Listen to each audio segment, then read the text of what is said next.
Olá, pessoal. Muito bom dia. Sejam todos muito bem-vindos a mais este webinar proporcionado pelo Embarcadero. Hoje o foco está no LGPD. A ideia é trazer aí para vocês um panorama do que é o LGPD e do que ele traz de novidades, especialmente com foco aí no desenvolvimento de software, né? A utilização de tecnologia em geral. E para isso nós teremos aqui a presença do Márcio Chaves, que é um especialista, palestrante especialista nesta área de direito digital, está com uma vasta experiência nesse assunto. Ele vai discorrer sobre esse assunto durante este webinar. E também o Landerson Gomes, que vai fazer a mediação e vai fazer a ligação disso, né? O Landerson, que é MVP Embarcadero e também responsável pelo programa educacional da Embarcadero no Brasil, vai fazer a correlação das informações aí do Márcio com o mundo mais técnico, né? O nosso mundo, o mundo do desenvolvimento, o mundo do rádio. Ok?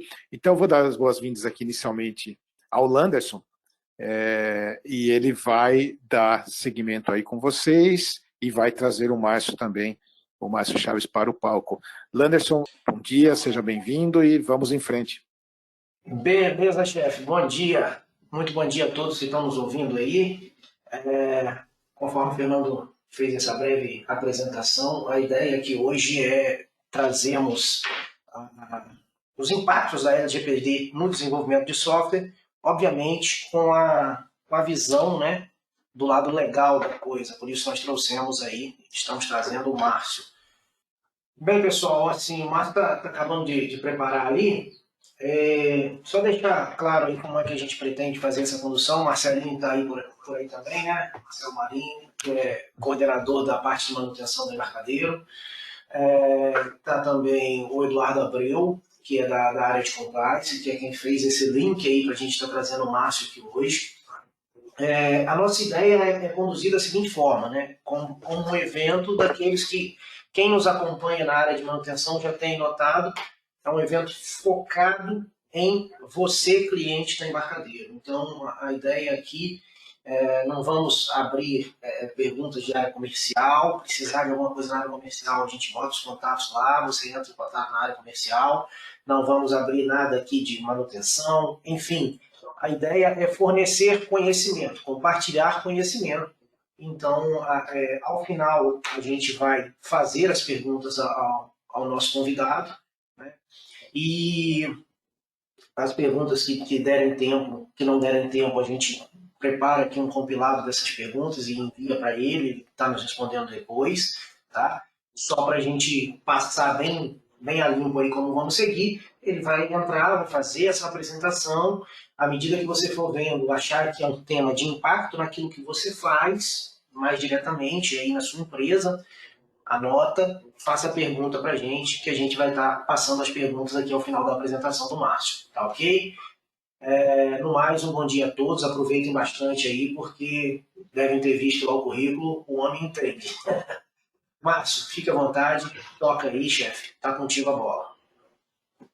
Maravilha. Obrigado, Anderson. Obrigado por toda a apresentação aí também ao Fernando e a presença de todos aqueles que estão assistindo, tanto ao vivo quanto depois na versão gravada, que fica disponível para aqueles que não conseguiram um tempinho aí na agenda, mas que têm interesse em aprender um pouco mais e discutir um pouco mais em detalhes aí o que a gente tem principalmente de impacto na nossa atividade aí do desenvolvimento de software no nosso dia a dia, né, trazido pela LGPD. Então, a gente vai falar um pouco aí nessa próxima hora sobre alguns talvez dos principais problemas que a gente enxerga, às vezes bem conceituais, bem básicos de compreensão. É incrível como até hoje a gente tem a lei já em vigor há um bom tempo, há quase um ano, e a gente vai falar um pouco disso, mas é incrível como até hoje as pessoas tropeçam em conceitos tão básicos, a ponto de, como a gente vai ver aqui, temos até a autoridade lançando um guia para explicar conceitos extremamente básicos trazidos da lei. Mas a ideia hoje obviamente, trazer esse aspecto prático para vocês, focado no desenvolvimento de software em si. E a ideia por trás dessa apresentação, obviamente, é tentar mostrar para vocês um pouco dessa bagagem aí, né, desse sofrimento no dia a dia que a gente tem para poder usar desse conhecimento nosso, do nosso trabalho feito em direito corporativo, né, uma operação que a gente tenta permitir aí que os clientes consigam aproveitar dela no melhor dos sentidos, com toda a estrutura focada não só, e a gente fala de todas as áreas do direito, mas é impressionante como que na área do direito digital, na área que a gente está falando hoje, na área da tecnologia da informação e no desenvolvimento de software como um todo, a gente começa a linkar, começa a amarrar todas as outras áreas do direito. Hoje a gente vai falar focadamente na parte de proteção de dados pessoais, por conta da LGPD, mas é impressionante como a gente tem isso focado em, obviamente, propriedade intelectual, como a gente tem isso no próprio compliance como um todo, no comércio exterior, na prestação de serviços como um todo, contratos públicos, enfim, a gente tem aí todas as áreas do direito são, de alguma forma, impactadas pela propriedade intelectual, pelo direito da segurança cibernética, concorrencial, como um todo no digital. Né? Então, a gente tem isso sendo trazido na área especificamente do direito digital, que é a área que eu coordeno no escritório, sou sócio responsável, atuando não só como advogado, puramente nas causas jurídicas, mas também com esse conhecimento técnico, que é tão necessário e exigido quase que expressamente na lei para exercer as funções de DPO, e tento trazer um pouco aí desse calejamento para cada ano, cada caso, cada incidente sofrido, além dos cabelos brancos, a gente também ganha um pouco de resiliência, de calejamento, e acho que é isso que a gente pode compartilhar de melhor aí com vocês na nossa conversa de hoje. Então, vou tentar passar um pouco aí desse sofrimento que eu tenho ao longo dos últimos 20 anos na parte de tecnologia, na parte do direito como um todo, e especificamente na parte de proteção de dados pessoais, com essa bagagem teórica, essa bagagem trazendo um pouco aí das discussões acadêmicas, na qual leciono e coordeno alguns cursos de formação e MBA em proteção de dados pessoais, mas também um pouco desse hands-on do direito digital na frente de segurança cibernética, na parte de resposta a incidentes, na parte de compliance, com regras de segurança da informação muito bem conhecidas e já tratadas na área,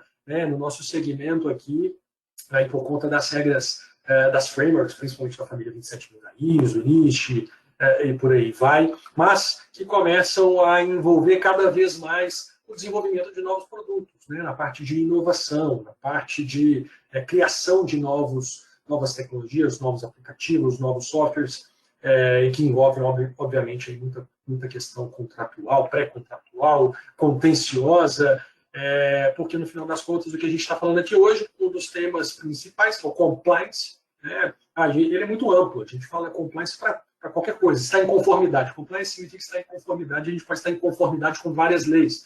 O tema de hoje é mas a gente tem regulamentações setoriais, a gente tem outras leis, inclusive aplicadas ao meio digital, como é o caso do Marco Civil da Internet, mas hoje a estrela da nossa apresentação aqui, sem dúvida alguma, é a LGPD. Então, a gente está querendo trazer um pouco da necessidade de se verificar a conformidade com a LGPD no desenvolvimento do software.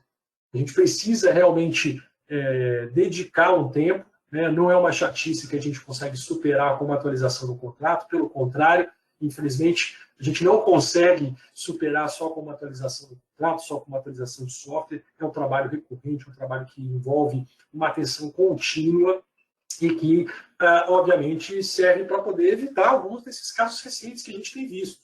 Esses casos que são noticiados diariamente. Ontem mesmo a gente teve um grande incidente noticiado no mundo inteiro, que está sendo repercutido agora aqui na imprensa brasileira, que aconteceu na madrugada, envolvendo o ransomware da JBS, né? JBS nos Estados Unidos. Mas o ransomware, como a gente vai ver um pouquinho mais em detalhes, ele também pode envolver aí um incidente de privacidade, também pode trazer uma consequência em virtude da LGPD. Mas a gente tem vários outros casos que foram divulgados aí, se a gente for pensar no último ano. Nesse último ano, que a gente passou aí já dentro da pandemia, os casos de vazamento de dados pessoais, aí no caso da saúde, que envolveu mais de 200 milhões de titulares, que enfim, tiveram seus dados expostos por uma falha técnica, né?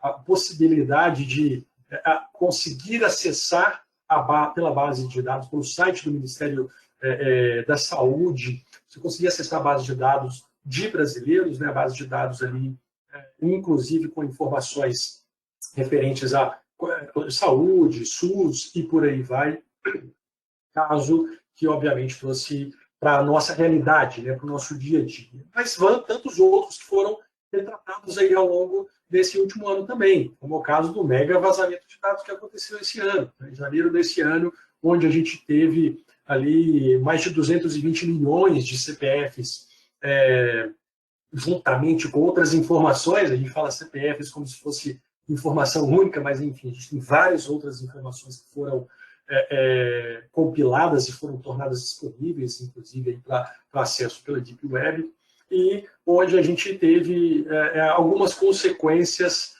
até mesmo já judiciais, ou seja, um incidente que aconteceu em janeiro desse ano já trazendo consequências bem gravosas, no caso, processos judiciais que estão sendo aí propostos todos os dias. E o que aconteceu no caso desse mega vazamento, né, o próprio envolvimento ali da Serasa, foi já a propositura de algumas ações. As pessoas, né, alguns desses titulares, se sentindo violados, começaram a já propor as ações e conseguirem condenações por conta desse vazamento, por conta da exposição dos seus dados pessoais.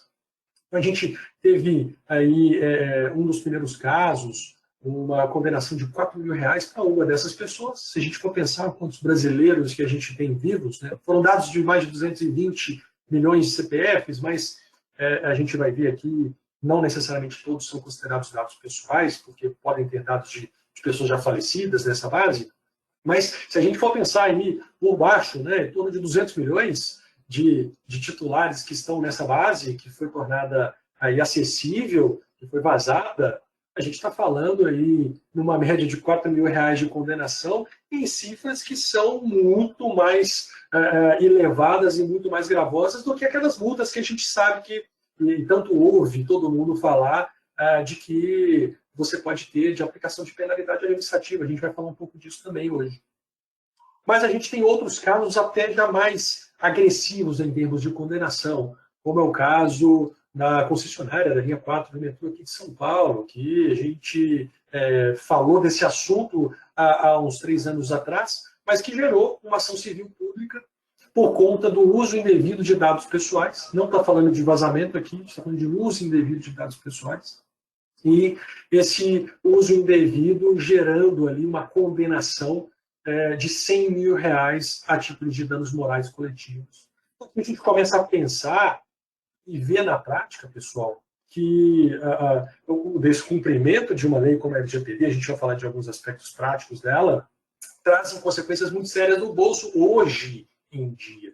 E esses assuntos que a gente vê na mídia toda hora vão muito além das condenações que a gente está falando aqui na frente de processos judiciais individuais, coletivos, vão, obviamente, atingir a própria reputação das empresas e chegam, em casos já em vigor na Europa, principalmente, as penalidades administrativas, as multas, que a gente vai falar um pouquinho mais para frente, mas que a gente vai começar a ter aqui no Brasil também a partir de agosto desse ano. Tem um site que é interessante para acompanhar o tipo de penalidade que tem sido aplicada, o tipo de multa que tem sido aplicada na Europa, porque a nossa legislação é uma legislação que foi espelhada na legislação europeia, para poder garantir o mesmo padrão, né, de proteção à privacidade. Esse site Enforcement Tracker mostra em tempo real todas as multas que estão sendo aplicadas. E a gente consegue ver, na prática, como que o descumprimento de uma lei vai muito além de um vazamento.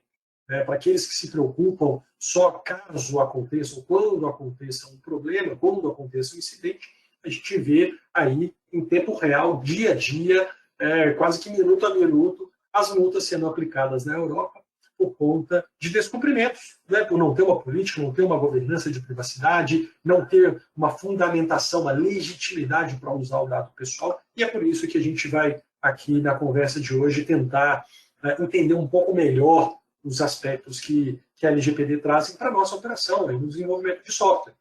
E a primeira grande pergunta é, poxa, mas a lei vai valer só a partir de agosto, né, desse ano, por conta da pandemia, isso foi postergado.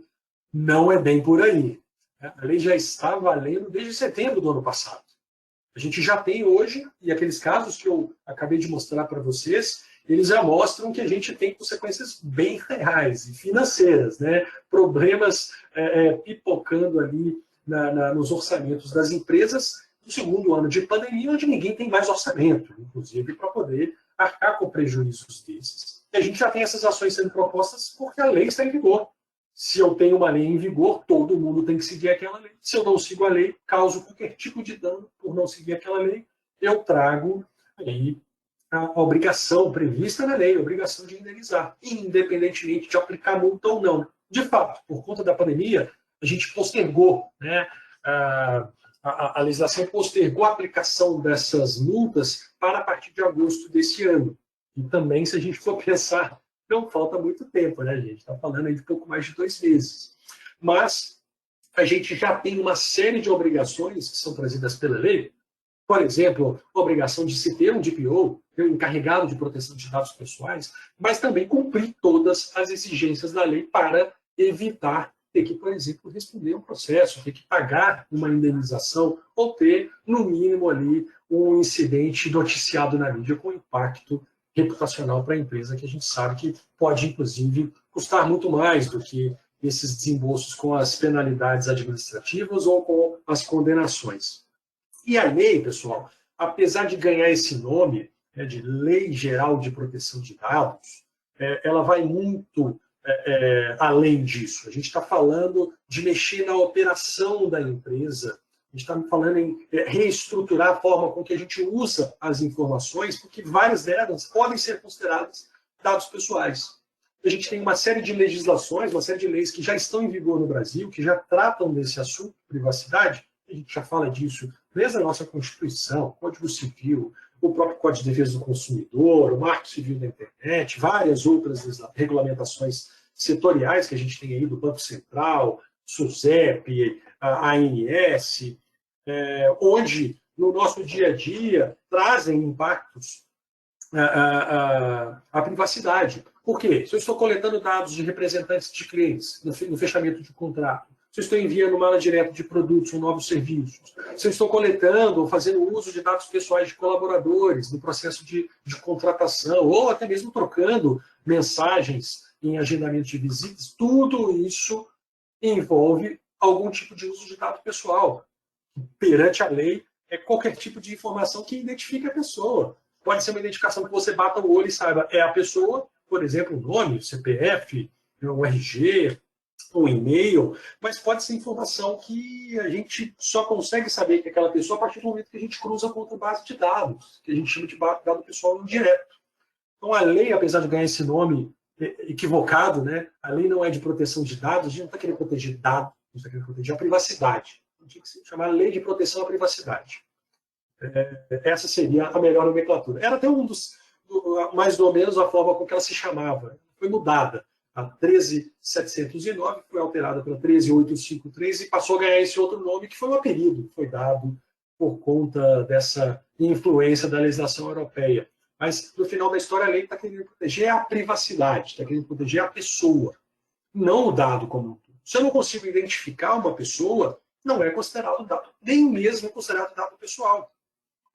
Se puder ser cruzado com outra informação e aí sim chegar uma pessoa, teremos a aplicação da lei, teremos a obrigação de seguir todas essas exigências. E vai muito mais do que um risco de fraude. Porque, como eu falei, a lei quer proteger a privacidade, ela não está querendo proteger o negócio como um todo, evitar a fraude. Se a fraude envolver uma violação à privacidade, perfeito, está querendo violar, está querendo proteger. Se a fraude envolver tiver prejuízos para o negócio por conta de uma indenização causada aí por um vazamento, por uso indevido de dados pessoais, também, perfeito. mas o que a gente está protegendo é a privacidade, como consequência, o negócio. E para proteger a privacidade, em alguns casos, essas informações que às vezes podem trazer muita exposição da privacidade da pessoa, ganham um nome específico, chama dado pessoal sensível, que ao contrário de que muitos imaginam, não é um dado que pode, pura e simplesmente, gerar uma fraude, um prejuízo financeiro, como é o caso do número do cartão de crédito. Aqui a gente está falando de dados que expõem demasiadamente a intimidade da pessoa, ou que podem ser utilizados ali para poder, principalmente, praticar algum tipo de discriminação. Esse é o objetivo de se criar essa classificação específica de dado pessoal, que é chamado dado pessoal sensível. E a lei deixa bem delimitada quais são os casos que são considerados, quais são os tipos de dados pessoais que são considerados dados pessoais sensíveis. E vocês podem ver, aqui está o texto exato da lei, não tem nada referente a cartão de crédito. Se a gente for parar para pensar, o número do cartão de crédito, às vezes pode nem ser considerado um dado pessoal. Se um cartão de crédito corporativo, por exemplo, que é utilizado por uma área e por qualquer colaborador daquela área, ele não identifica diretamente uma pessoa, nem mesmo um dado pessoal é considerado. E tantos outros, como, por exemplo, uma filiação sindical, opinião política, principalmente nesse momento que a gente vive de polarização política, pode gerar um tipo de discriminação, pode gerar um ataque, pode gerar uma exposição da privacidade da pessoa muito maior do que um número de cartão de crédito. Se a gente for parar para pensar, às vezes a própria fatura do cartão de crédito pode gerar mais exposição da nossa privacidade do que o número do cartão de crédito, né? Com a fatura eu consigo saber o perfil de consumo, consigo saber onde que a pessoa gastou, onde que ela esteve, inclusive. Isso expõe muito mais a privacidade, que é o que a gente está falando, o objetivo de proteger aqui, trazido pela lei. Então, qualquer dado que identifique uma pessoa que esteja numa operação no Brasil gera aplicação da lei de proteção de dados pessoais, da nossa LGPD. Mas se é um estrangeiro que está passando pelo país, se é um desenvolvedor que eu estou contratando na Índia para poder participar aqui do meu desenvolvimento, vai ser aplicada a LGPD, mesmo sendo um estrangeiro, porque estou usando o dado desse desenvolvedor aqui no Brasil. Estou comunicando com ele, estou armazenando comunicações, mensagens, às vezes contratando, fazendo pagamento, remuneração, tudo isso, comunicando órgãos que eu tenho esse tipo de colaborador, enfim. Temos uma série de situações nos quais a gente tem aplicação da lei, independentemente de estarmos falando de brasileiro ou não. A pessoa tem que estar viva. E como a gente deu aquele exemplo ali dos dados da Serasa que foram expostos, ali a gente tem muito dado de falecido. Falecido, ele não goza de privacidade. E, por conta disso, não é alvo da lei. Então, daqueles 223 milhões ali de CPFs, a gente pode ter alguns milhões que não são aplicáveis à LGPD, porque não identificam uma pessoa mais, a pessoa faleceu. Mas todos os outros são, sim, dados pessoais, porque permitem identificar a pessoa, independentemente de onde ela nasceu ou onde ela vive. Se eu faço qualquer tipo de uso de dado pessoal, e aí a lei traz um termo que não é, ao meu ver, de mais fácil compreensão. Se a gente fala tratamento de dado pessoal, que é um termo que a lei usa, tratamento, no contexto do desenvolvimento, de bases de dados, dá a entender que a gente está enriquecendo uma base, que eu estou massageando a base, que eu estou fazendo ali algo mais do que simplesmente usando aquela base para qualquer finalidade. E a lei quer proteger qualquer tipo de uso de dado pessoal, mesmo que seja um uso de simples armazenamento, mesmo que seja um uso de simples apagamento ou indisponibilidade. E aí eu resgato aquele exemplo que eu dei logo no início, o ransomware que está atacando agora, nesse momento, a JBS no mundo inteiro, causando inclusive já inícios de crise no fornecimento de carne no mundo, impactando na Austrália, nos Estados Unidos e certamente começando a impactar aqui no Brasil. O que a gente tem é uma indisponibilidade de dados pessoais, muitas vezes. Porque se esses sistemas envolvem, como muitas vezes envolvem, dados de representantes comerciais, dados de colaboradores, dados de quem faz parte da operação, credenciais de acesso, eu tenho dados pessoais imputados nessas ferramentas. E uma indisponibilidade é considerado um incidente de privacidade.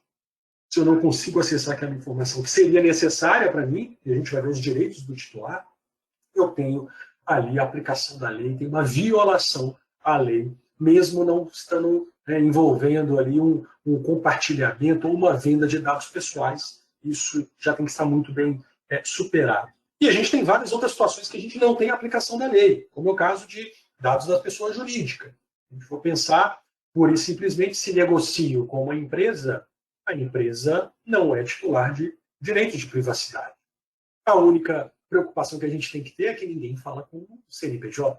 A gente sempre fala com o CPF que representa um CNPJ. Aqui que mora o perigo. No nosso dia a dia de desenvolvimento para empresas, a gente sempre se preocupa em fazer o uso, ou se distanciar do cumprimento da lei, dizendo que a gente não lida com pessoa física, a gente lida só com a pessoa jurídica. E se esquece que atrás de cada CNPJ tem-se um CPF. Ou seja, no nosso dia a dia é impossível a gente evitar o uso de dado pessoal em algum momento que seja, em um momento pontual que seja, um simples armazenamento, uma simples transmissão, um simples apagamento.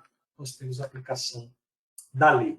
E, por incrível que pareça, conceitos tão básicos como esse, e também tão básicos quanto os próprios agentes de tratamento que a lei traz, são tropeçados diariamente por conta desse desconhecimento prático, da aplicação prática da lei.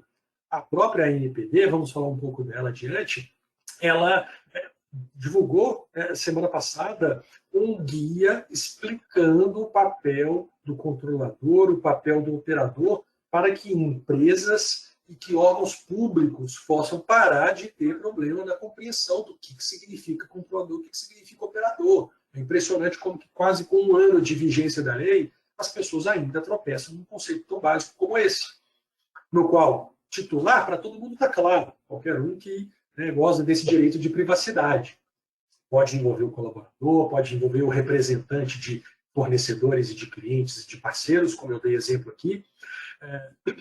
Mas quem usa esses dados pessoais podem ser pessoas físicas, podem ser pessoas jurídicas. No final da história, o que a gente tem é um uso daquele dado com uma finalidade comercial, posso nem cobrar, portanto, mas independe até se está sendo feito por uma pessoa física ou por uma pessoa jurídica. Senão seria muito fácil para a empresa só atribuir essa responsabilidade, contratar uma pessoa para poder fazer aquele papel. E a lei está querendo proteger a privacidade, a única forma de proteger a privacidade é proteger o dado pessoal onde quer que ele esteja. E nesse papel, nessa separação de papéis, a gente tem as empresas que vão definir o que está sendo feito com o dado pessoal. Se eu estou prestando um serviço de desenvolvimento de software, eu estou trabalhando com dados pessoais dos representantes dos meus clientes e eu estou definindo o que está sendo feito com esse dado pessoal, porque eu lido diretamente com ele. Em outros casos, eu posso estar simplesmente operando, processando. O termo que é usado na lei também aqui me parece um pouco confuso para o nosso dia a dia. Chama operador. Parecendo quase que operador de telemarketing.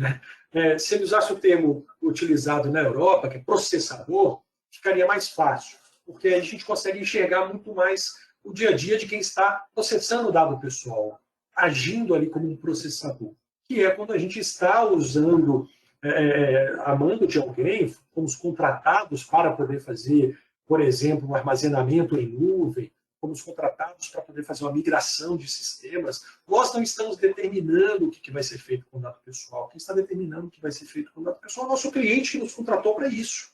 Então, a gente está agindo ali como um operador de dado pessoal. Esse é um conceito que até hoje, por incrível que pareça, ainda é muito patinado. E a gente tem outras duas grandes importantes figuras. Uma é do encarregado de proteção de dados. Aqui, uma crítica não muito técnica, mas pessoal. Acho que o nome encarregado ele dá a entender que pode ser qualquer pessoa, o severino da manutenção, encarregado de proteção de dados. Fica parecendo que é qualquer um que pode exercer esse papel. E a lei não quis isso. Ela tanto não quis que no texto originário da lei, ela inclusive exigia que para poder exercer esse papel, você teria que ter uma bagagem, uma formação técnica e jurídica, experiência técnica e jurídica. Foi mudado para poder não termos uma reserva de mercado, dificultar muito o preenchimento dessas vagas. Mas a essência da lei exige que você tenha um conhecimento técnico e jurídico. Não é simplesmente um encarregado, uma atribuição que você pode tacar ali o chapéu na cabeça de qualquer um da operação. E como muitas vezes acontece. Se é uma empresa que tem um jurídico forte, normalmente passa-se a bomba para a TI. Se é uma empresa que tem a TI muito forte, passa-se a bomba para o jurídico ou para a compliance. Não importa. O que importa é que sempre ficam tentando passar essa batata quente, como se fosse uma atribuição a mais, que qualquer um pudesse absorver. Não é o caso. A gente precisa aí realmente de conhecimentos muito específicos para poder tocar. E a gente vai falar um pouco do papel do encarregado também. O nome de DPO ele traz um pouco mais, né, acho que de complexidade, de força para o papel. Né? O oficial de proteção de dados, ele soa mais forte, se a gente for pensar nesse aspecto. E a própria autoridade que fará a fiscalização, que já tem sido estruturada, e a gente vai falar um pouco disso também, que tem o papel aí de fiscalizar, orientar e também, claro, aplicar penalidades a partir de agosto desse ano, porque a gente vai falar como que a NPD está aí, em que pé que está a NPD nesse momento. Importante a gente também pensar, e antes da gente entrar em alguns slides específicos sobre o desenvolvimento de software, os princípios que a gente precisa seguir para poder garantir que estamos cumprindo a lei. Poxa, mas princípio fica parecendo uma coisa muito teórica, né? Mas, infelizmente, a gente precisa pensar como princípios, porque, como a gente viu alguns slides para trás, qualquer coisa que eu faço com dado pessoal pode envolver uma violação à privacidade. E eu só consigo saber se eu estou violando a privacidade ou não se eu faço esse exercício da aplicação dos princípios. Por exemplo, peguei aqui 5 deles, na verdade 6, que a gente vai falar um em mais detalhes, mas esses princípios eles ajudam a gente a enxergar no nosso dia a dia como que a gente pode ter ou não a aplicação da lei e como que a gente pode ter ou não o descumprimento da lei. Por exemplo, o princípio da adequação. O dado pessoal que está sendo utilizado ele tem que ser adequado à finalidade que você está informando para o titular. O que significa isso? Se eu estou usando um dado pessoal, não basta eu ter aquele consentimento, né, do titular, do li, aceitei, concordei com a política de privacidade e usar o que eu quiser. Esse consentimento ele pode ser um consentimento exagerado, inadequado, que vai além daquilo que eu preciso para poder atingir aquela finalidade. Se eu estou coletando, um exemplo bem clássico, um cadastro de uma pessoa, de um cliente, de um consumidor, informações de CPF e RG, se eu preciso dessa informação, qual é a finalidade de se ter essa informação? CPF. Poxa, eu quero diferenciar homônimos que a gente pode ter. Pessoas podem ter o mesmo nome e eu quero diferenciar uma da outra. Muitas vezes o CPF é, inclusive, utilizado ali como informação cadastral, como ID daquele usuário. E o RG? Qual que é a finalidade de se pedir um RG em 2021, sendo que a gente tem infinitas outras formas de se comprovar a identidade daquela pessoa e RG é a mais frágil delas. RG a gente pode ter uma para o Estado. RG a gente tem carteiras das mais desatualizadas com fotos de criança. E a gente tem, obviamente, uma fraude muito maior. Por que eu vou usar esses 2 documentos como forma de comprovação daquela pessoa? Foto. Posso fazer uma imagem dela atualizada. Muitas vezes pega a cópia daquele documento, ainda pega uma fotografia, ainda pede uma CNH ou pede outros documentos. Será que eu estou atendendo a esse princípio da adequação? É adequado? Eu estou usando esse dado pessoal para aquela finalidade específica? E por falar em finalidade, esses princípios. O princípio da finalidade é justamente esse. Eu só usar o dado pessoal que esteja adequado, né, que seja legítimo conforme o que está sendo definido na lei. Ou seja, eu preciso enxergar qual que é o objetivo que eu pretendo atingir, e esse objetivo tem que ser um objetivo legal, um objetivo legítimo. Estou usando dado pessoal para poder saber se aquele colaborador vai me dar problema ou não na justiça, estou usando a informação dele que eu estou pesquisando na internet para saber se tem outros processos e por conta disso eu vou demiti-lo, ou eu nem vou contratar aquele candidato porque eu sei que ele pode me trazer um problema na justiça. E esse tipo de uso pode violar a privacidade, por não ser um objetivo, né, legítimo, a finalidade legítima que a gente está querendo seguir. E a gente tem alguns outros, como o caso da necessidade, está diretamente ligado. É necessário usar o dado pessoal, ou todos esses dados pessoais, para atingir essas finalidades?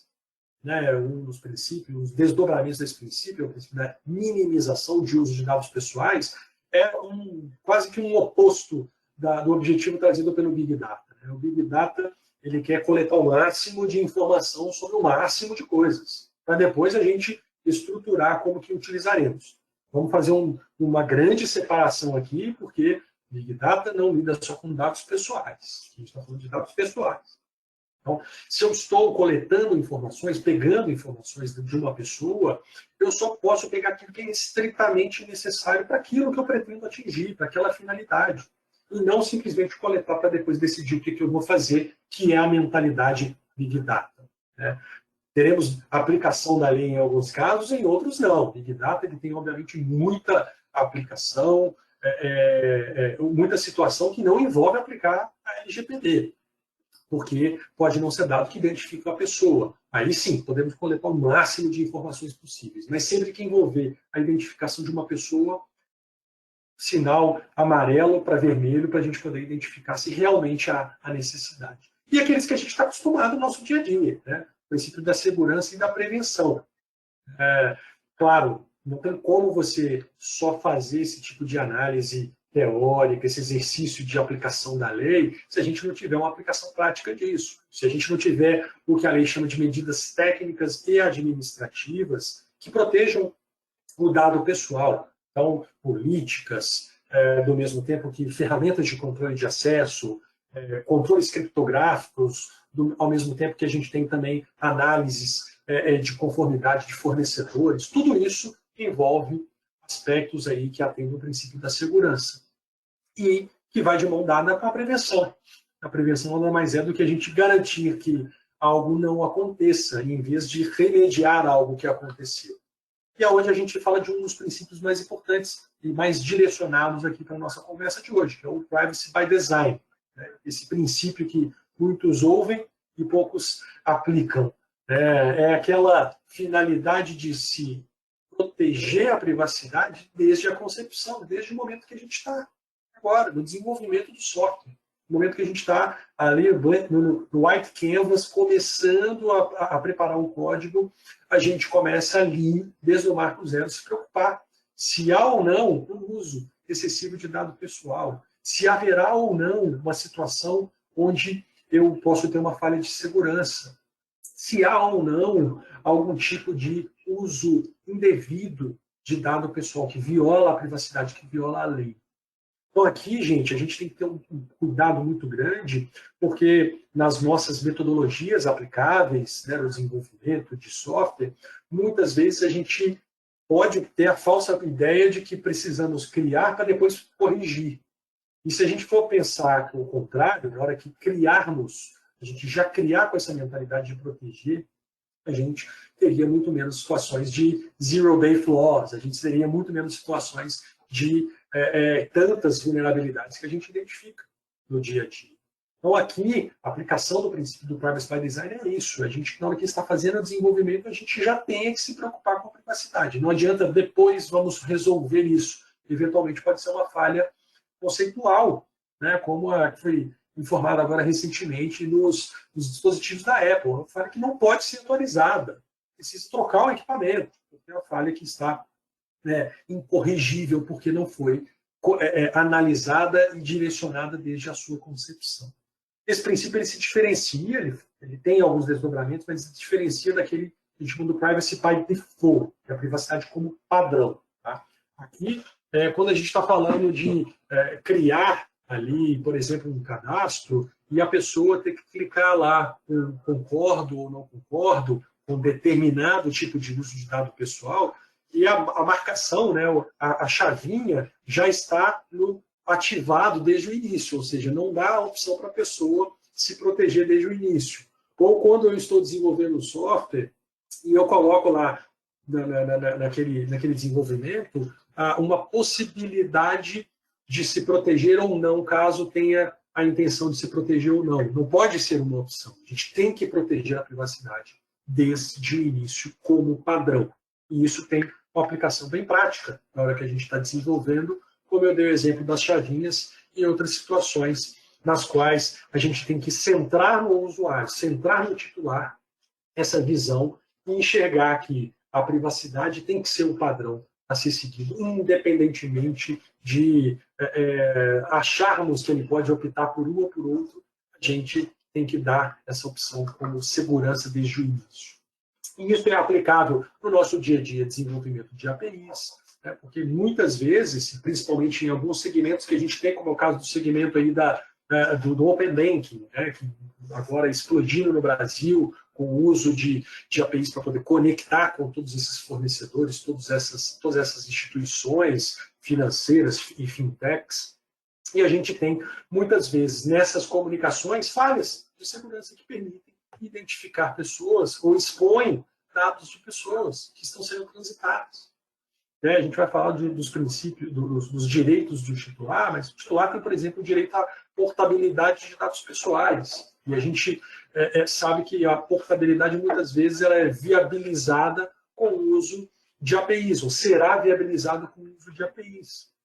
E é uma das situações nas quais a gente tem uma grande preocupação, a intenção de se proteger a privacidade é justamente no desenvolvimento delas.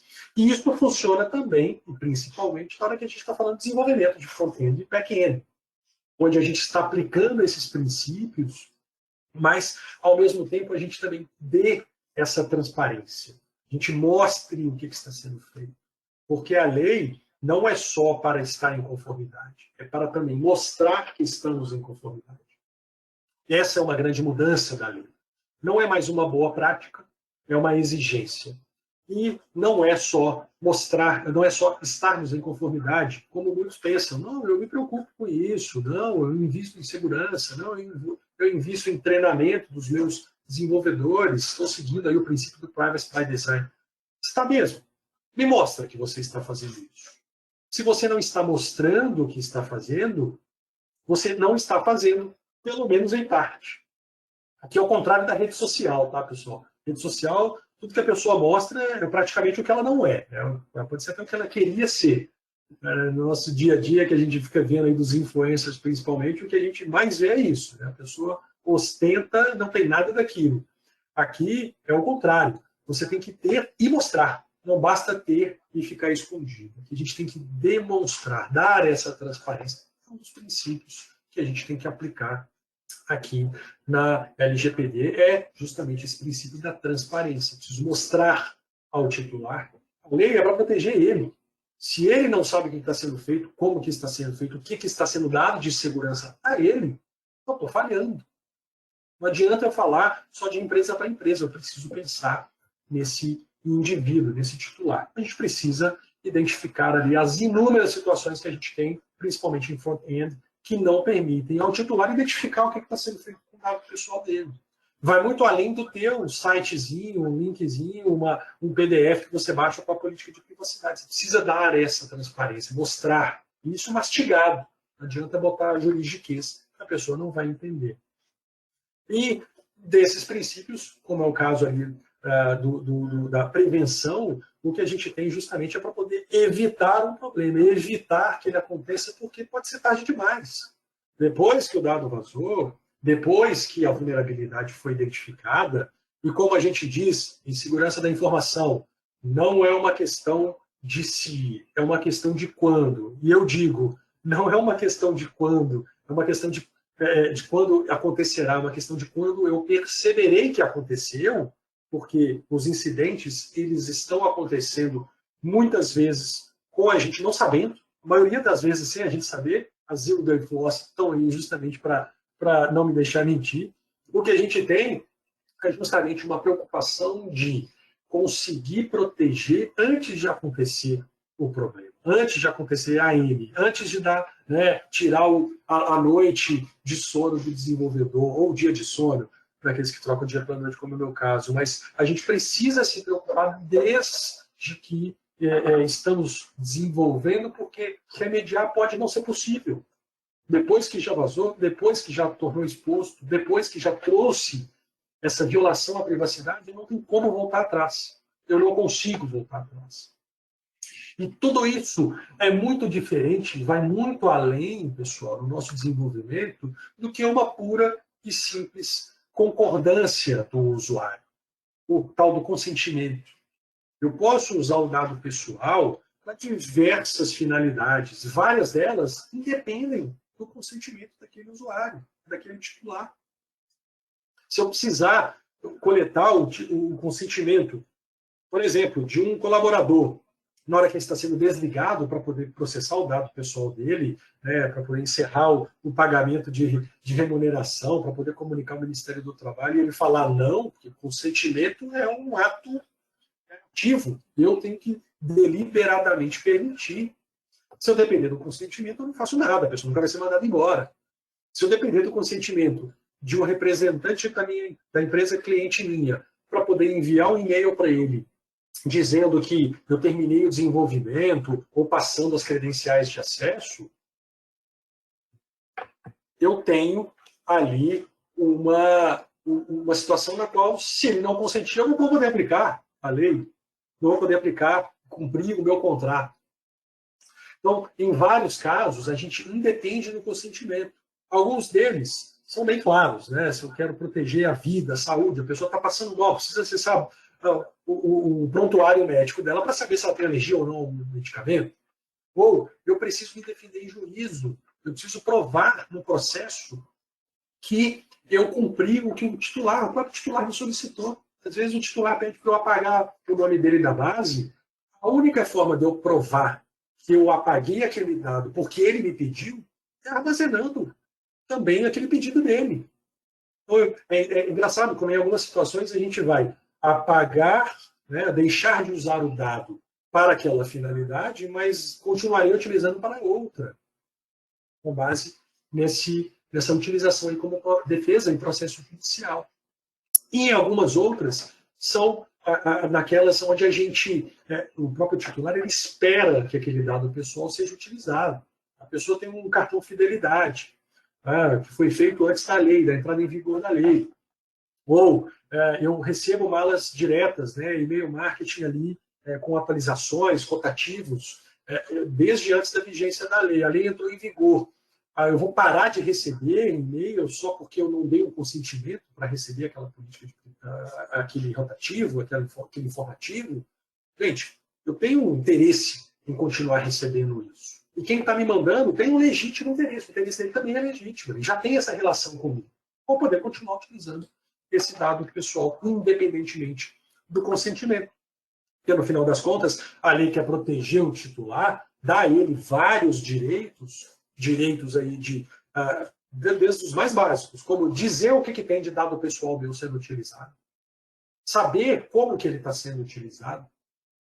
Em alguns casos, se estiver errado, corrigir. Todo mundo só fala de vazamento, ninguém fala de adulteração de base de dados. Se todo mundo começar a se preocupar com a adulteração de base de dados do jeito que se preocupa com o vazamento, gente, aí acho que a situação talvez fique um pouco mais clara, né, da complexidade e do risco que a gente tem desse tipo de exposição à privacidade. Porque muitas vezes o dado indisponível ele pode ser tão prejudicial, ou o dado errado, equivocado, ele pode ser tão prejudicial ou mais prejudicial até do que a simples exposição daquele dado. Se eu informo que a pessoa não está trabalhando numa empresa e ela declarou que está trabalhando para comprovar renda, essa informação, ela, se for equivocada, pode trazer um prejuízo. A pessoa pode não conseguir, por exemplo, um empréstimo. Em outros casos, ela pode não conseguir um índice ali, né, um percentual que seja atraente junto da instituição financeira. Se a gente não tem, por exemplo, um cadastro positivo dela. todos nós temos, a não ser que tenhamos pedido a exclusão do cadastro positivo, todo mundo tem o seu cadastro positivo. E esse cadastro positivo é consultado pelas instituições financeiras na hora que a gente está fazendo um financiamento, na hora que a gente está adquirindo um patrimônio e por aí vai. E se a gente não pediu para excluir do cadastro positivo, não fez esse opt-out, e por algum motivo, por exemplo, a Serasa apaga esse dado pessoal nosso por uma falha, sofreu um ransomware, qualquer coisa desse gênero, eu tenho ali uma violação à privacidade, porque a pessoa que está querendo consultar aquela base, mostrar que ela tem uma saúde financeira, não vai conseguir. Isso traz um prejuízo a ela. Está passando ali como por uma pessoa que não tem uma saúde financeira, porque o score de crédito dela está baixo, ou está inexistente. Em outros casos, a gente tem aí, como eu falei no caso da integração, né, por meio de APIs, a necessidade de atender esse princípio da portabilidade, que foi trazido pela lei. Permitir que a gente tenha essa integração maior entre sistemas é fundamental a gente exercer o direito da portabilidade, para eu poder sair de um fornecedor e ir para outro. Minha vida toda está dentro do Facebook, eu preciso migrar para o novo Facebook. Né? Como é que eu migrar para o Instagram? É a mesma coisa que nada, né? Estamos no Facebook do mesmo jeito. Mas vamos supor que a gente, o Facebook aí, conclua o seu processo de orkutização e a gente passe para a próxima rede social do momento. Poxa, toda a minha vida que estava no Facebook, todos os algoritmos que foram moldados para me mostrar relevâncias e tudo mais, eu vou ter que abandonar e fazer tudo do zero? A lei me permite exigir do Facebook que a gente faça um encapsulamento disso e leve para o outro fornecedor. Ou vocês acham que quando o Facebook permitiu que a gente faça isso, extraia todas as informações que ele tem sobre a gente, para a gente poder ter uma cópia de segurança, ou saber o que está sendo feito de uso com os nossos dados pessoais, ele estava fazendo isso porque era bonzinho? Não, estava seguindo o que a lei, no caso, isso foi uma alteração por conta da lei europeia, mas por conta da nossa lei aqui também, para atender esses princípios de transparência e até mesmo de portabilidade. E, eventualmente, pessoal, na própria revogação do consentimento, no próprio pedido de apagamento daquele dado. Em algumas situações, eu vou dizer, perfeito, apagaria o seu dado pessoal para essa finalidade.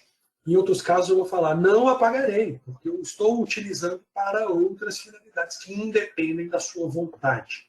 Então, a gente precisa pensar nessa aplicação no dia a dia. E tudo isso, claro, para a gente poder evitar um incidente de privacidade.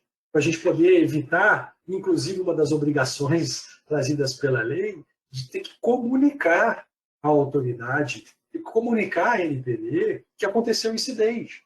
Não é mais aqui uma preocupação de se daremos ou não visibilidade, ou se varreremos para debaixo do tapete. A lei exige que a gente comunique em determinadas situações à Autoridade Nacional de Proteção de Dados. Ela exige que a gente faça isso. E a gente tem, obviamente, aí alguns parâmetros que a gente precisa seguir, inclusive na hora que a gente está fazendo essa comunicação. Então, a gente tem, como consequência de tudo isso, pessoal, o próprio funcionamento da Autoridade Nacional de Proteção de Dados, a ANPD, né, não é a Agência Nacional, a Autoridade Nacional, ela criada ali, foi instituída pela lei que mudou, que atrapalhou o nome da lei, né, que foi a 13853, que trouxe a estrutura, que criou, inclusive, ali a forma com que ela deveria seguir, o funcionamento em si, mas deixou uma série de situações para a própria autoridade se regulamentar, ela mesma criar o seu funcionamento, ali, traçar as estratégias de funcionamento, como é o caso do planejamento estratégico, como é o caso da agenda regulatória que a gente tem já, inclusive, publicada. Então, a gente tem aí já perfis, conselhos sendo montados,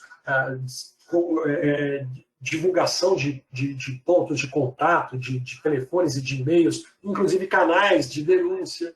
Você já tem hoje a possibilidade de provocar a ANPD para que ela faça uma fiscalização, ainda que a gente não tenha multa aplicável, ela já pode fazer a fiscalização hoje em dia. Né? Se eu não sou um alvo desse tipo de preocupação, desse tipo de dentro da empresa, né, dessa preocupação de estar em conformidade com a lei, eu tenho ainda assim uma preocupação de passar a ser, né, o primeiro da fila a partir do momento que eu sofri uma denúncia. Ah, mas eu não lido com varejo, eu não preciso me preocupar com isso. Ok, até um incidente acontecendo, você for para o spotlight, for ali para o centro das atenções.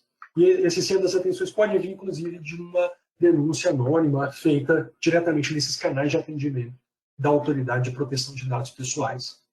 Então, a gente tem aí uma autoridade já bem atuante, ela já, nesse curto prazo de vida, ela já tem nomeação de conselho diretor, já tem site, como a gente falou, já publicou a agenda regulatória, já tem uma estrutura, inclusive, de cooperação com outros órgãos, a exemplo do Senacom e da Defesa do Consumidor, já tem encarregado apontado e já tem uma agenda para poder regulamentar tudo que precisa. São uns em torno de 30 pontos de regulamentação que ainda carecem de serem regulamentados. Muita coisa que ainda está por vir. Muita coisa que a gente ainda precisa acompanhar. A lei não é só isso que a gente tem hoje em vigor. Tem muita coisa ainda a acompanhar.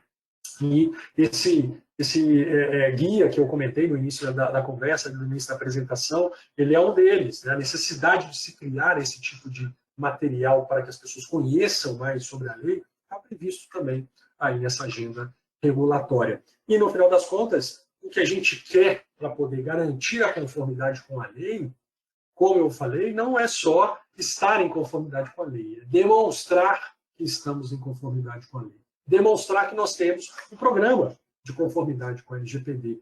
Porque é justamente para poder evitar esses problemas, né, de perder o negócio, perder a reputação, sofrer processos e também, a partir de agosto, ter ali multas e outras penalidades administrativas, eventualmente até bloqueio ou impedimento de usar aqueles dados pessoais.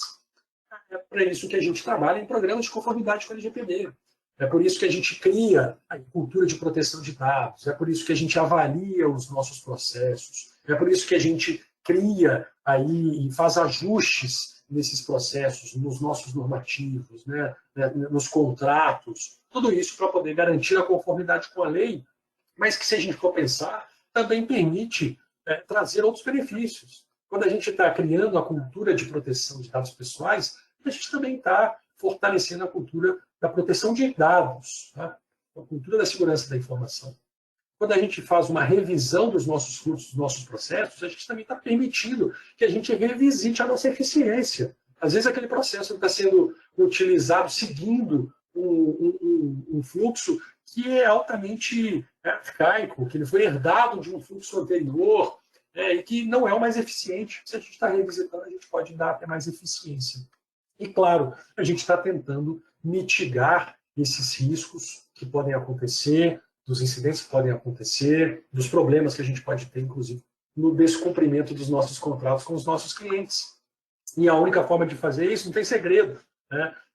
Vocês devem ter visto aí de N outros lugares, mas o que a gente precisa é preparar o terreno, identificar o que a gente tem de uso de dados pessoais no nosso dia a dia, né? Fazer ali um log do nosso dia, como começamos e como terminamos. E no dia, em cada uma dessas ações, a gente vai ter que identificar se a gente está usando ou não algum tipo de dado pessoal, é o que a gente chama de trabalho de mapeamento, data mapping. Para que a gente faz isso? Para duas finalidades. A primeira delas, a lei exige que a gente tenha uma coisa chamada registro de tratamento de dados pessoais. É um inventário, é onde a gente consiga consultar o que tem de uso de dado pessoal em qualquer momento da minha operação. É uma exigência da lei, não é uma boa prática. Um exemplo que a gente pode ver por aí. Mas também será utilizado para a gente poder fazer, sim, aí uma análise diagnóstica, se aqueles processos estão ou não estão em conformidade com a lei. E, em cima desse diagnóstico, a gente traçar um plano de ação do que a gente precisa ajustar. Muitas vezes podem ser coisas simples, como um contrato, uma política de privacidade. Outras vezes podem ser coisas bem estruturais, como ter que voltar e corrigir uma parte básica do nosso código-fonte que pode envolver ter que reescrever tudo dali em diante. E depois disso, implementei, corrigi, está tudo atualizado, está certo, estou resolvido? Não, não está. Porque compliance, como a gente brinca, só começa, nunca termina. A gente precisa manter, continuar. A gente precisa sustentar o programa de privacidade. É por isso que existe o DPO. É por isso que existe essa figura ali do escritório de privacidade, como a gente faz. O escritório de privacidade tem essa finalidade de exercer esse papel do encarregado para a empresa, total ou parcialmente, né, se você está terceirizando, mas ele quer trazer uma expertise, esse conhecimento técnico e jurídico combinados. Ele vai evitar situações de conflito de interesse, porque o DPO não pode ter conflito de interesse. Ele não pode ser aquele que está analisando a aplicabilidade do princípio do privacy by design no desenvolvimento de determinado fonte e ele ser o responsável pelo desenvolvimento do fonte. Ele tem interesse na aplicabilidade ou não desse princípio. Ele tem um conflito. Em outras situações, você pode também não ter até mesmo o braço para resolver. Eu posso ter conhecimento técnico, posso não estar conflitado, mas eu posso receber um grande número de solicitações, de dúvidas, de notificações, e eu tenho outras atividades para executar, eu não vivo só disso.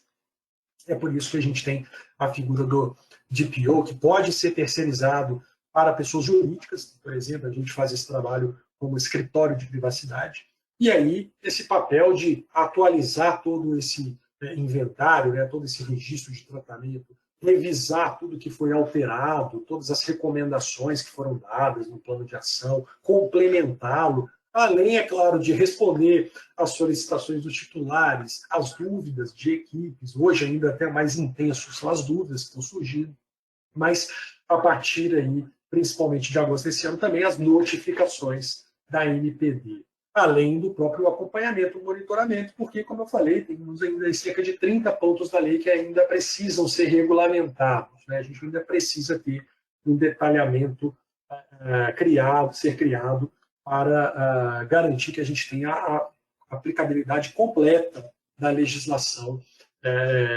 que foi dado aí um grande passo quando ela entrou em vigor, quando ela foi publicada, foi dado um grande passo quando ela foi corrigida, alguns até para trás, mas, enfim, foi complementada, criando a NPD, criando algumas outras orientações e regulamentações pela própria NPD, mas ainda tem muita coisa a vir. A gente ainda tem muita coisa, muitos capítulos aí dessa novela, e como a gente está falando, não vai acabar nunca, a gente vai precisar passar a discutir esse tema e colocar nas nossas pautas de discussão de agora para sempre.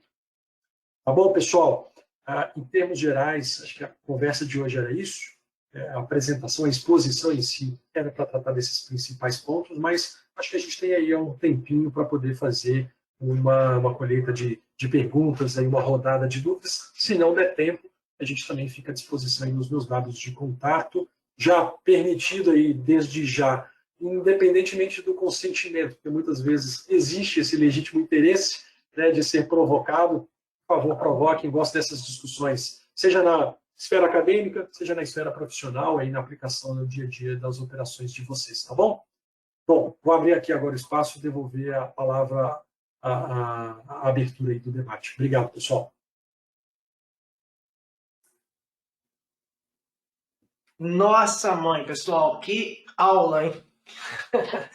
Matos, brigadão pelo compartilhamento aí de tamanha competência e conhecimento, né? A gente está com algumas perguntas aqui, deixa eu abrir aqui a sessão de perguntas. A gente, pela hora, não vai conseguir tratar todas, tá, pessoal? A gente vai passar aqui por algumas, mas você está tendo acesso aí também ao painel de perguntas? Ao painel de perguntas, não. Deixa eu ver aqui se eu consigo colocar. Confirma aí se você está vendo, porque eu tenho algumas aqui bastante interessantes. A gente vai precisar, infelizmente, escolher algumas para responder, né? Às vezes seu olhar clínico aí... Se você quiser ir passando algumas delas, eu estou conseguindo ver aqui, mas está pequena. Tá, vamos lá. A grande maioria aqui falou de som antes da gente começar, mas vamos lá. Essa aqui, acho que a gente chegou a comentar isso aqui no bate-papo, aqui no Embarcadero, eu e o Eduardo, outro dia, sobre a parte de pacientes, cara. Vamos lá. Bom dia, Márcio. Dados de paciente que eticamente já devem ser sigilosos, devem ser obrigatoriamente criptografados no banco de dados? Olha, não existe uma obrigação de criptografar prevista na lei. Mas, na prática, pessoal, o uso da criptografia ele vai ser quase que uma necessidade, uma exigência para a gente poder garantir que se alguém acessar indevidamente aquela base ou interceptar uma comunicação que está sendo, né, transmitida, a gente não tenha a exposição daquele dado pessoal. Então, mesmo não tendo a exigência explícita da lei de que tem que criptografar dados pessoais, em especial dados pessoais sensíveis, como é o caso dos dados da saúde, são explicitamente reconhecidos na lei como dados pessoais sensíveis, na aplicação prática, sim, a gente vai precisar usar algum tipo de controle criptográfico para esses dados pessoais, justamente para poder evitar esse tipo de exposição.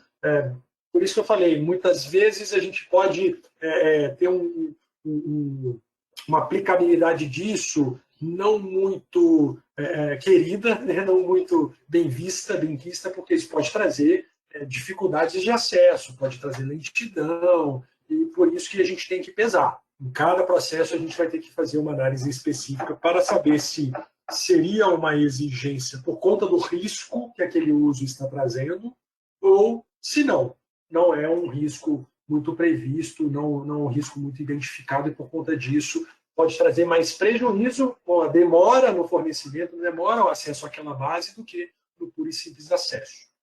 Legal. Vamos lá. Outra aqui, José Eduardo Caldas. Deixa eu só pegar o nome de quem foi que fez essa pergunta ali. Dos pacientes foi o Alberto Brazaca. José Eduardo Caldas pergunta o que é exatamente anonimização de dados no contexto prático do desenvolvimento. Essa é uma boa pergunta, porque a gente tem dois conceitos muito importantes aqui que a gente precisa separar. O conceito da anonimização, que é onde eu deixo de conseguir identificar uma pessoa. Dado anonimizado, ele não permite identificar mais aquela pessoa, de forma alguma. E a gente tem a pseudonimização, que é quando eu ainda conseguiria reverter aquele processo que, batendo o olho, eu não consigo mais identificar a pessoa, mas se eu cruzar a informação com outra base, ou souber codificar, eu consigo acessar e identificar aquela pessoa. Então, a aplicação prática vai depender também de qual processo que a gente está falando. Muitas vezes, o processo de pseudonimização, ele só é considerado pseudonimização quando a gente está enxergando um fluxo maior. Às vezes, ele é anonimizado numa sequência, numa fatia daquele processo, daquele fluxo. Por exemplo, se eu criptografei um dado pessoal, essa chave criptográfica não está fazendo parte do meu fluxo, ela está isolada, está em outro ambiente, para aquele fluxo, pode ser considerado dado pessoal anonimizado, porque eu não consigo mais chegar até ele. Se a gente for enxergar o fluxo como um todo, ele será um dado pseudonimizado, porque ainda consigo acessar por meio dessa chave de abertura, desse controle criptográfico. Mas, naquele momento, naquela fatia, né, naquele espaço ali do fluxo, se a gente não consegue atribuir aquela informação a uma pessoa, é considerado um dado pessoal anonimizado. E a lei quer garantir a anonimização sempre que possível, porque essa é a aplicação do princípio da minimização do uso de dados pessoais. Se eu não consigo identificar uma pessoa, se eu for um dado de fato anonimizado, eu não tenho exposição à privacidade. Por outro lado, a gente tem que pensar que com a evolução da tecnologia e com o Big Data que a gente vive, o mundo de Big Data que a gente vive hoje, é cada vez mais difícil se falar num processo de anonimização efetiva. Muitas vezes a gente tira algumas atribuições, algumas informações que hoje não permitem mais identificar aquela pessoa, mas às vezes podem ainda assim identificar a pessoa no futuro.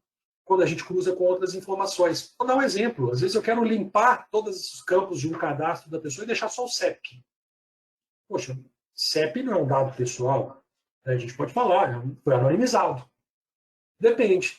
Tem algumas situações que, se eu sei que aquele CEP, né, só pode se tratar daquela pessoa pela interação com a ferramenta, quem está acessando? Está acessando do CEP tal, e eu consigo cruzar essa informação ou usar de mais informações colhidas para poder chegar à conclusão de que naquele CEP só pode ser o Márcio, pronto, já não é mais considerado um processo de anonimização, e sim um processo de pseudonimização. Então, é um conceito que precisa ser aplicado na prática, mas que é cada vez mais difícil de ser aplicado. Legal, legal. Tem aqui uma do William, que ela se enquadra bastante assim, de um método um pouco mais geral. Vou tentar fazer aqui para a gente poder abranger aí todo o público que está nos assistindo, que a gente teve contatos com professores, com alunos e tem diversas pessoas nos assistindo. Ó, se um site informa que grava cookies na minha máquina e eu concordo, isso já isenta a mesma, ela pode, acredito que seja o site, né? Ela pode compartilhar essa informação e violar essas informações sem violar a LGPD, no caso? Não. De forma geral, não. Por quê? E as pessoas confundem muito, né? Ela no caso, fere o propósito, não é isso? Você tem que enxergar que o cookie pode, obviamente, identificar, a finalidade do cookie é justamente esse, marcar ali, identificar a pessoa, mas a política de cookies, que é esse aceite que a pessoa dá, na hora que aparece aquela barrinha, que você já tem N ferramentas que permitem integrar isso ao seu site, aquilo ali está sendo específico para alguns tipos de cookies, mas não muitas vezes dão a transparência necessária.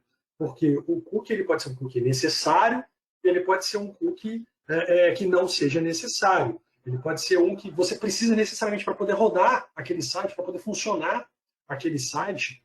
Em outros casos, pode ser justamente para a gente poder ter uma visão mais completa do mercado ou até mesmo utilizar para poder monetizar aquela interação, para poder, por exemplo, compartilhar com um parceiro, um anunciante. E como a gente falou no princípio, né, dentre os princípios que a gente tem na LGPD, e a própria aplicação do consentimento, ela não é carta branca, não é só porque eu dei o consentimento que eu posso usar e posso fazer o que eu quiser.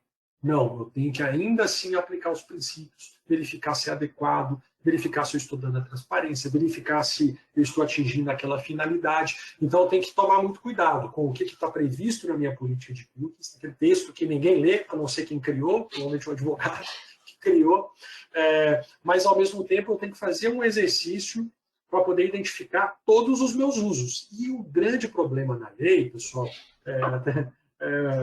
eu gosto de brincar com isso, dizer que o único problema da lei é a generalização. O maior problema que a gente tem na lei é generalizar, querer achar que a gente tem uma solução única para todos os tipos de questionamentos. Tá? Não temos. Vai depender muito de cada uso, de cada processo. E é por isso que a gente faz aqui no processo de adequação a segregação, fatiamento para cada um desses fluxos. Então, no processo de cookies, a pergunta não é assim, se eu aceitei cookies, eu posso fazer o que eu quiser com esses cookies. Não. Se for a pergunta for essa, a resposta vai ser sempre não. Eu tenho que entender qual cookie, o que é que eu quero fazer com ele e como eu estou fazendo o que eu estou fazendo com ele. Tem que segregar, tem que fatiar. E para cada um deles pode ter uma resposta sim ou pode ter uma resposta não. Legal, legal. Vamos só mais duas, tá? Senão eu tiro o pé do seu almoço, né? Vamos lá. Tem uma aqui interessante, do Fabrício Santos. Sou funcionário da empresa, gerente de TI, sou desenvolvedor. Existe algum conflito? E assobio bacana ainda, né? Olha, com certeza, vai ter uma série de situações nas quais ele teria um conflito de interesse caso ele exerça o papel de DPO, de encarregado. Por quê?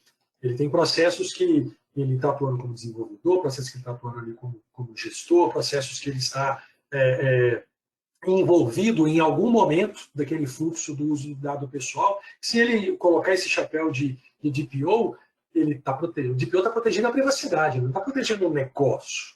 Ele quer se preocupar com a privacidade.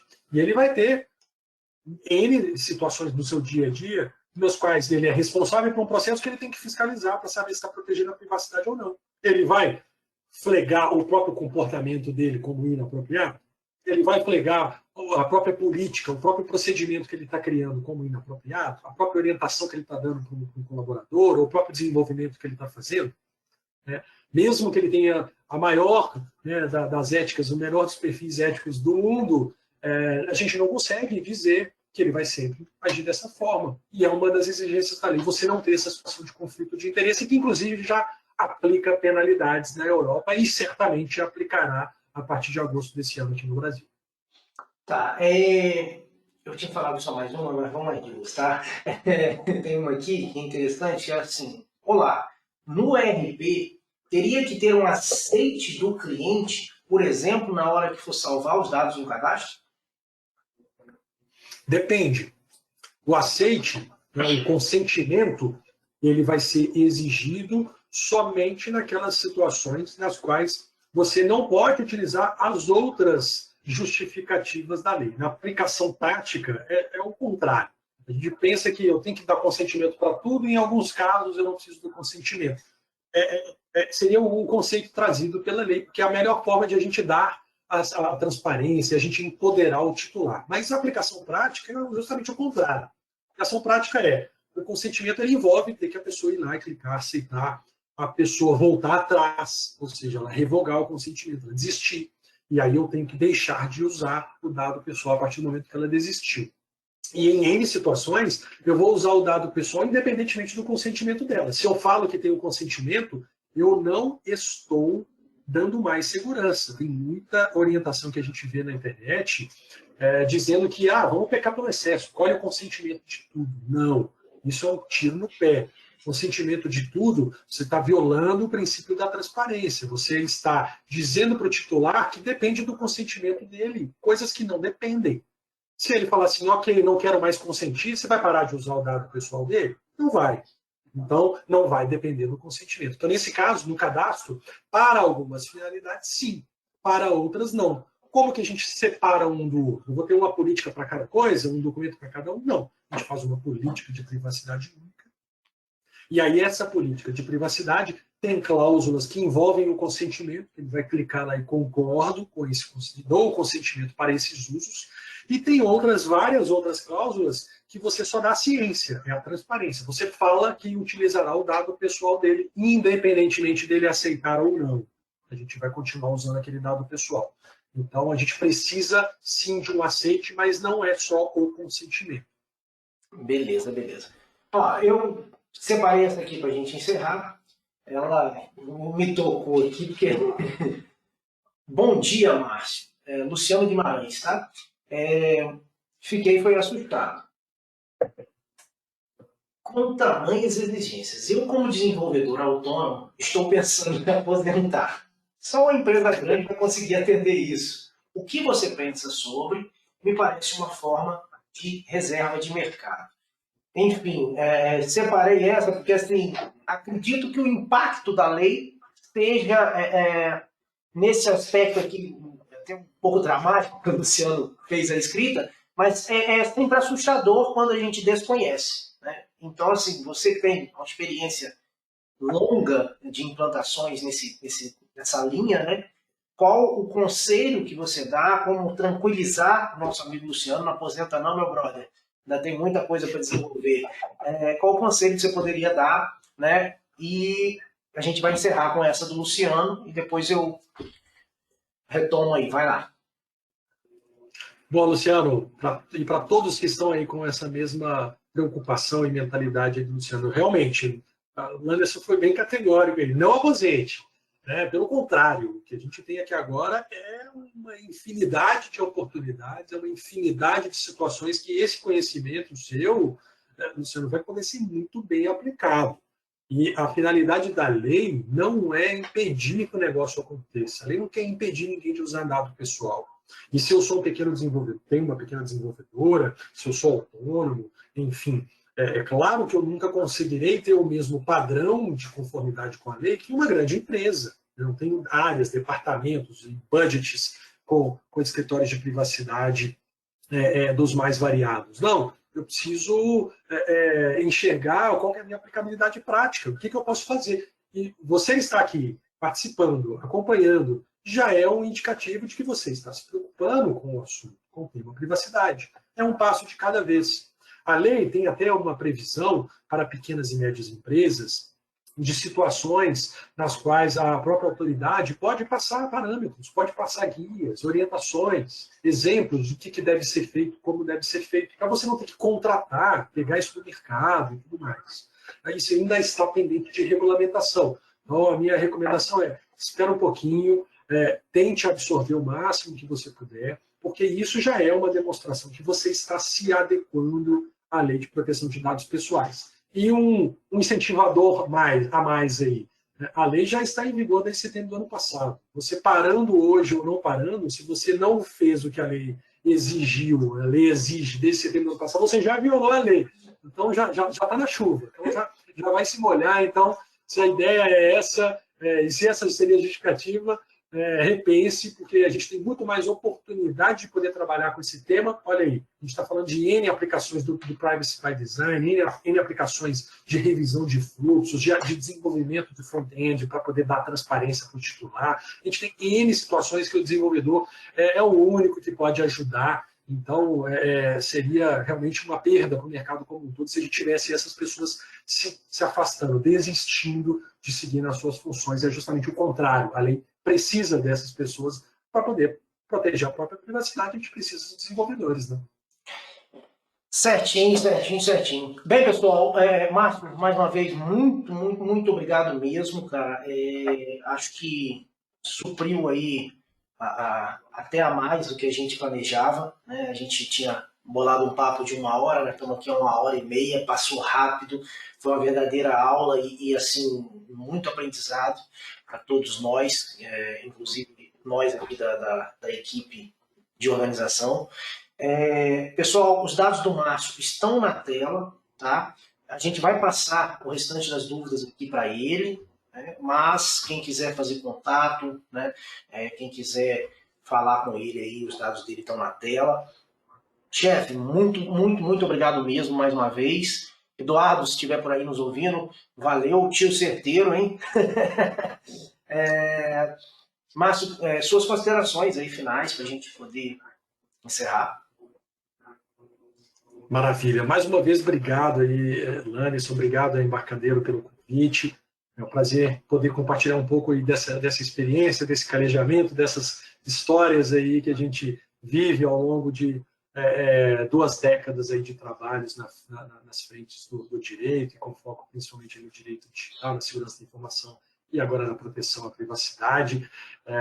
Temos aí um longo caminho a ser percorrido, muita coisa que a gente já está fazendo, participando desse webinar, por exemplo, já demonstra que estamos preocupados com isso. Não basta somente isso, é claro, tem muita coisa que ainda precisa ser feita, mas não pode ser visto como desestimulador. A gente tem que pensar que é um passo de cada vez, a gente tem que fazer aquilo que a gente dá conta. A lei não quer impedir, tirar a empresa de negócio, não é uma lei que quer prejudicar o funcionamento das empresas ou dos desenvolvedores como um todo, pelo contrário, como eu falei, a gente precisa justamente dessa força de trabalho para poder aplicar a própria lei. Então, contem sempre aí com ajuda, né? Estou à disposição para poder apoiá-los, mas tem muita coisa no mercado que permite também aproveitar no nosso dia a dia das operações. E façam esse exercício constante. 2 grandes recomendações. Primeira, não generalize, não enxergue que uma solução única, a pergunta que a gente faça vai se aplicar a tudo da minha empresa, toda a minha operação, às vezes até todo um fluxo, por mais simples que seja. E a segunda recomendação, faça esse exercício de empatia. Nós, como desenvolvedores, muitas vezes nos distanciamos, né, da figura do titular, e a gente esquece que a gente é titular também de dado pessoal. Use o caso do Facebook, use o caso do Ministério da Saúde, use o caso da JBS, coloque-se no papel, no lugar ali do titular, porque nós somos titulares, e a melhor forma da gente poder enxergar como que a gente está ou não violando a privacidade é mostrando isso, sentindo isso na pele. Show de bola, show de bola. Muito obrigado mais uma vez, muito obrigado a todos vocês que estiveram conosco até agora. Conforme mencionamos, a gravação vai ser disponibilizada em breve pelo Embarcadero aqui do Brasil. E a gente vai passar as perguntas para o Márcio aí, as perguntas que a gente não pôde ler aqui ao vivo, tá bom? Muito obrigado, pessoal. Uma boa tarde a todos, bom almoço, bom descanso. Até mais, até uma próxima oportunidade. Tchau, tchau.